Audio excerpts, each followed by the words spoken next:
Hey, welcome to episode number 28 of the Brave Widow Show.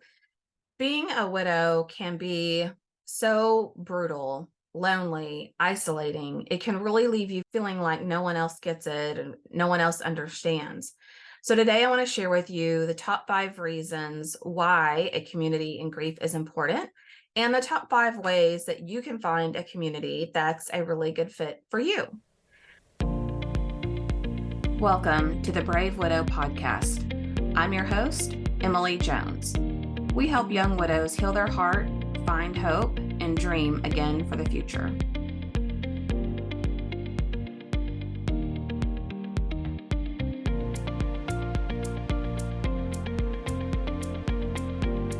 I want to start with sharing one of my favorite quotes of all time by Jim Rohn, which is, "You are the average of the 5 people you spend the most time with." Now, bear with me. I know there's lots of fives happening already in the first few minutes of this episode, but truly, as I thought about the ways that you could understand why having a community is important and how you could find the community that's the right fit for you, 5 was just that number that worked out really well. So let me start with the first one of why having a community in grief is so important. Grief must be felt. Now, this is somewhat counterintuitive to that part of our brain that wants to protect us, that wants us to not feel pain, is we don't want to have to go through the pain. But any sort of growth in life requires processing pain, processing feelings and emotions to be able to move through them. A lot of times you may hear people say the only way out is through when it comes to processing these types of things. So when you have a community, it is easier to be around other people who are also trying to process the same types of emotions, feelings, guilt, frustration, challenges, to be able to feel like you can fully embrace it and go through that. If you suppress your grief, you may have what's called incomplete grief, and this will manifest in the body. So a lot of times this can manifest as tension, headaches, fatigue, just overall aches and pains. A lot of times it will also cause stomach issues. So you may be nauseous or have indigestion or be unable to eat as you normally would. Maybe you overeat or undereat. But if you suppress your grief and you don't try to process those thoughts and emotions, then it will start to seep out of your body in another way, which is not healthy. The second reason why having a community in grief is so important is because culturally, we're not taught how to process loss. So we covered this in another episode on the Grief Recovery Handbook, but essentially, in general, as a culture, especially in America, we're focused on fixing and soothing problems. So if someone's crying, we say, "Oh, don't cry, don't cry, don't cry. It'll be okay." We want to soothe them. Think about even things that you've lost that were small. Maybe you lost something that meant something to you. You lost your favorite t-shirt, you lost your phone, you lost just something in general. People are quick to tell you to essentially get over it. It'll be okay. Don't cry. Don't worry about it. You're going to bring other people down. There's a lot of things that we are taught in processing loss that are not helpful, especially when it comes to processing grief. People also tend to put a timestamp on how long you should be grieving. So you'll have some people that feel you should grieve for at least 1 year or 5 years or 10 years or for the rest of your life. Everyone has their own opinion about what your grief timeline should look like. So having that community who gets you and who understands that there is no perfect timeline is really helpful as you're moving through your healing journey. A lot of times what we need is just someone who will listen as we work through some of those things with processing and loss, and having that community is a perfect place to accomplish that. All right, number 3 on reasons why having a community in grief is so important is the shared experience of loss. You want someone who gets it. You want someone who understands, even though they may have had a different experience or a different relationship with their person, how much it changes your identity, how much it changes your plans for the future, how difficult it is to cope with brain fog and trying to accomplish things that you normally would. And it really just helps being in a place where other people are able to understand that deep sense of loss and change of identity. It almost becomes this safe space where people don't judge you, there's fewer misunderstandings, and there's a heightened awareness that everyone's journey through grief is different. And so having that community of people who are very understanding is really helpful, even when the way that you're healing or what that looks like for you can be very different. You can also get hope from people who are on this journey. So you can look at someone who's further ahead of you, who's that they're looking at life through a positive lens. And one of the things that I did, as I was joining these different groups, is I didn't want to be in a group where people were 5 years out and still just experiencing this deep sense of sorrow and hating their life every day and feeling like there was no hope for the future. I wanted to be in the groups where people didn't sugarcoat the reality of what going through the process is, but they were able to have hope and joy and to start thinking about what their dreams look like for the future. And in the beginning, I didn't know, well, how can these people be happy again? Did they not love their person? Were they not married as long as I was? How was it possible that they could have joy again? So even though it was hard for me to understand how it was possible, I still knew those were the kinds of people I wanted to be like. So those were the types of communities that I started to join and become more active in, because I wanted to be able to become like them too. It's really helpful if you are, especially in your first year or two of loss, to hear from somebody who's 3, 4, 5, 10, 20 years out that tells you it's going to get better. You're going to be okay.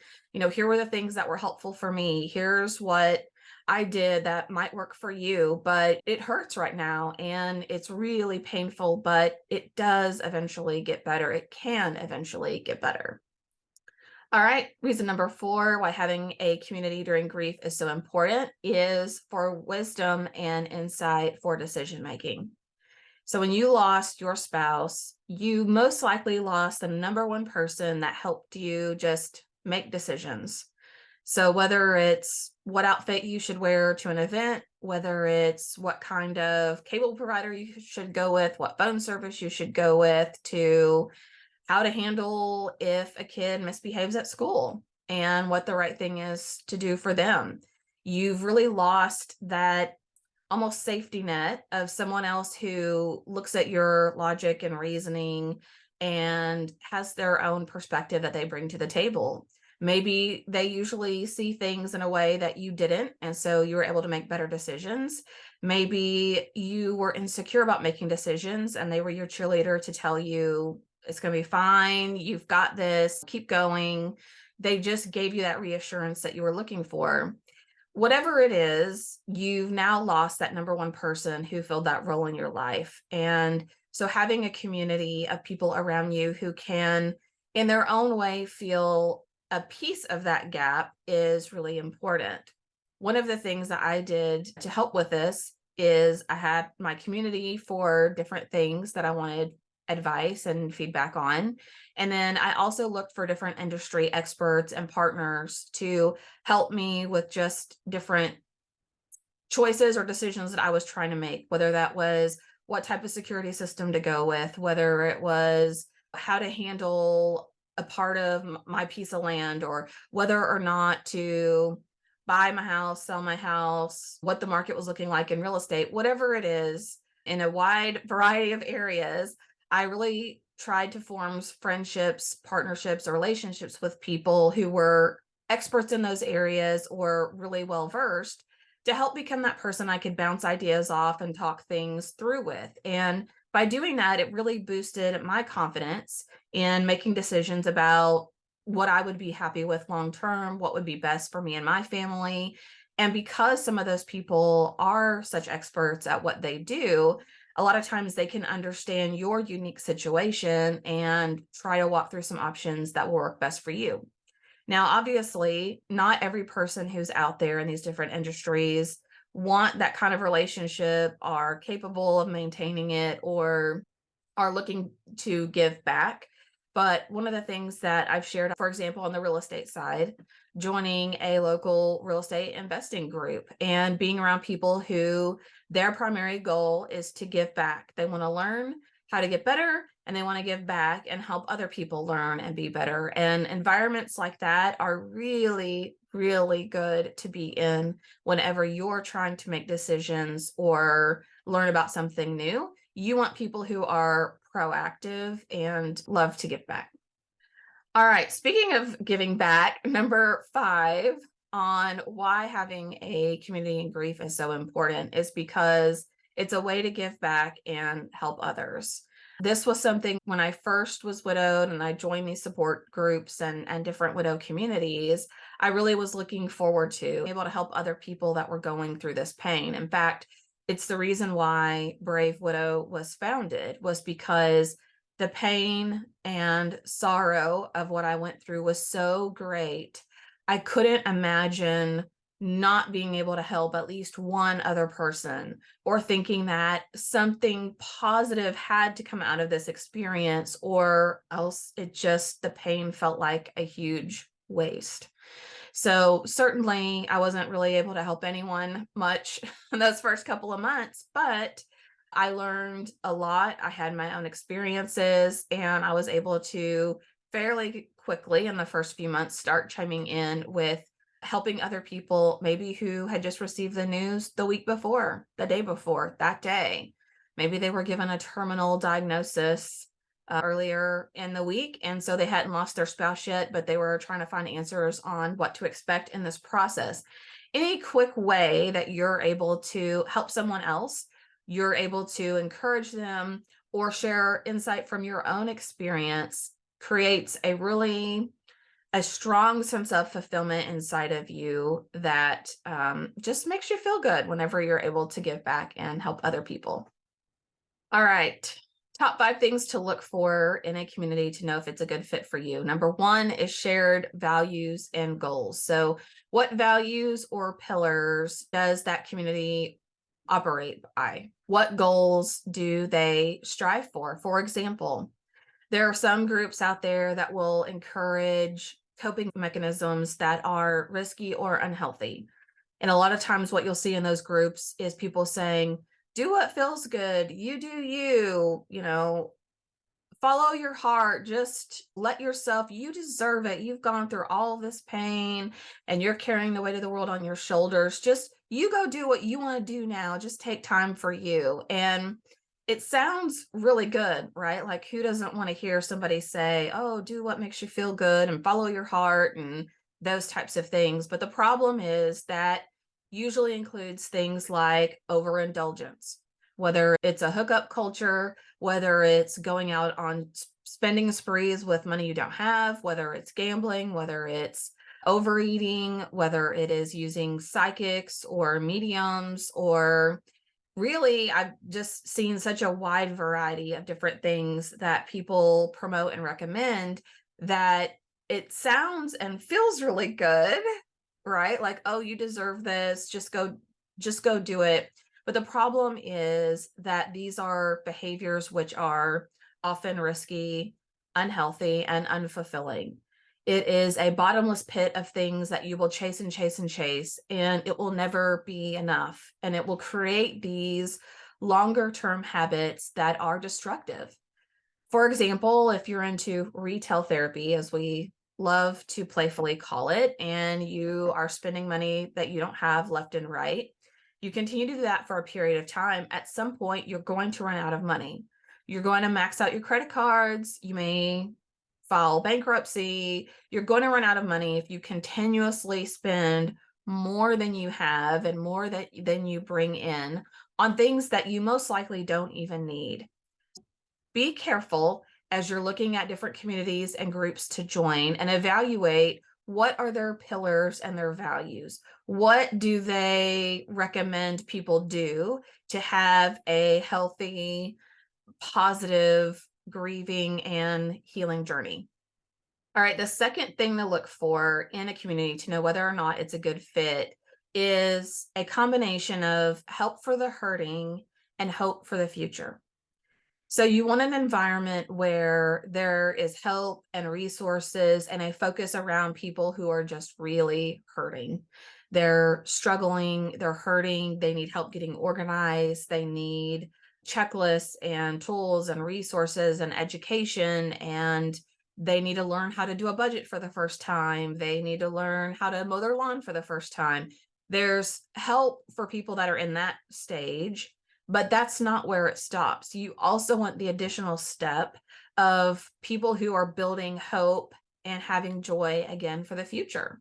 If you're in a group and everyone is miserable and depressed and feels like life is hopeless, that is going to weigh you down. And what I see happen in a lot of groups is that as people move through their healing journey, they start to leave because they have healed through a lot of that trauma and loss, and they want to look forward to the future with a mostly positive outlook. They're trying new hobbies, they're coming up with new goals, they're accomplishing things that their spouse would be proud of them for. And so they want to be able to share some of those wins and successes. And it's really hard to do that if you're in an environment where 99% of the people can't even fathom how you have healed through this. So you want really a blend of people who are newer in the journey, maybe longer in the journey, and have healed. Don't assume that people who have been grieving for 5 years are now healed, because some people suppress it.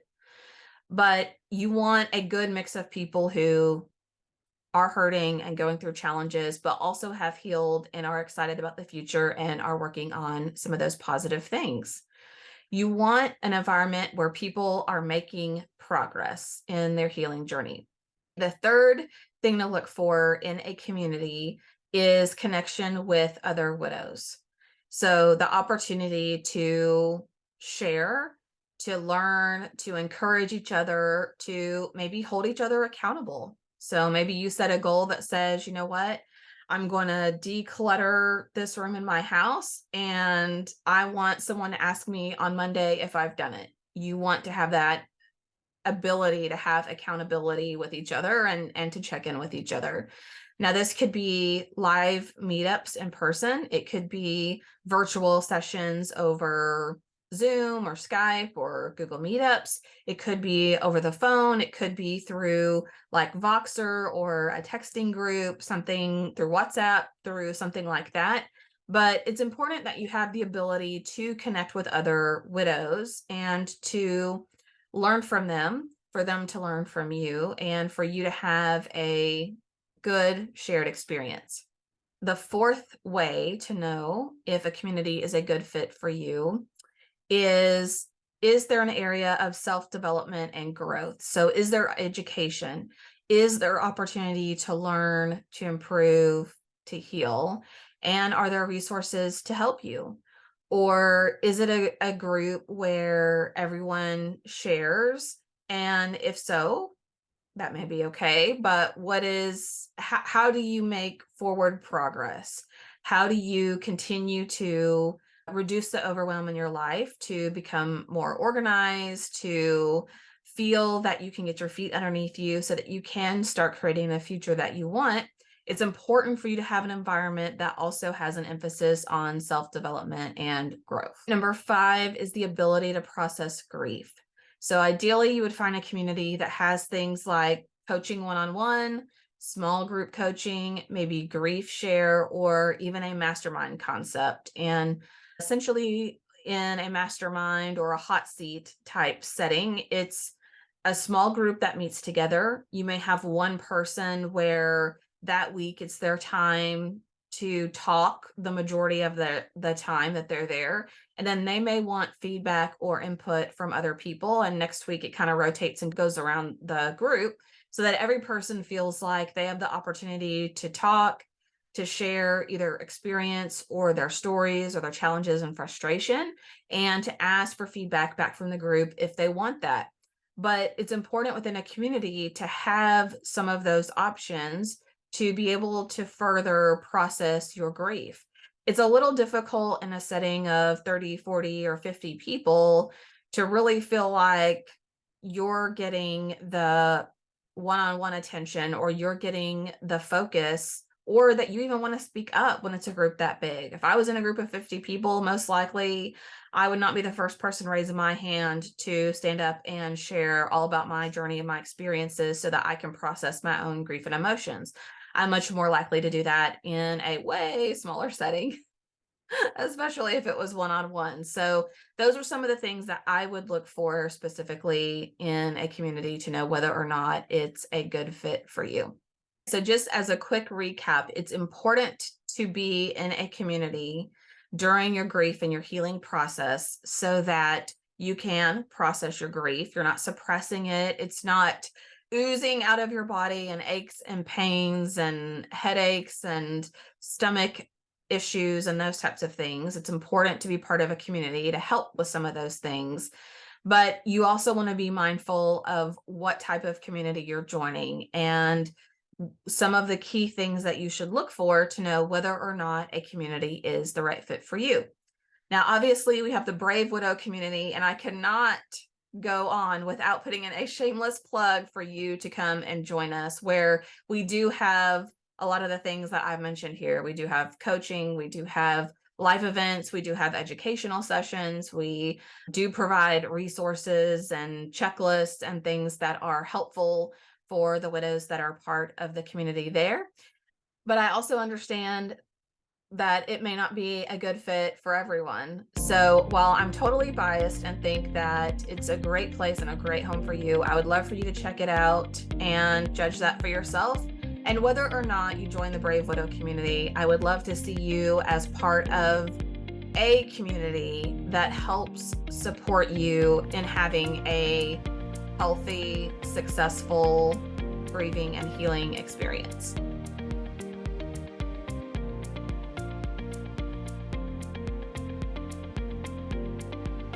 Hey guys, thank you so much for listening to the Brave Widow podcast. I would love to help you take your next step, whether that's healing your heart, finding hope, or achieving your dreams for the future. Do you need a safe space to connect with other like-minded widows? Do you wish you had how-tos for getting through the next steps in your journey, organizing your life, or moving through grief? What about live calls where you get answers to your burning questions? The Brave Widow membership community is just what you need. Inside, you'll find courses to help guide you, a community of other widows to connect with, live coaching and Q&A calls, and small group coaching where you can work on what matters most to you. Learn how to heal your heart, find hope, reclaim joy, and dream again for the future. It is possible. Head on over to bravewidow.com to learn more.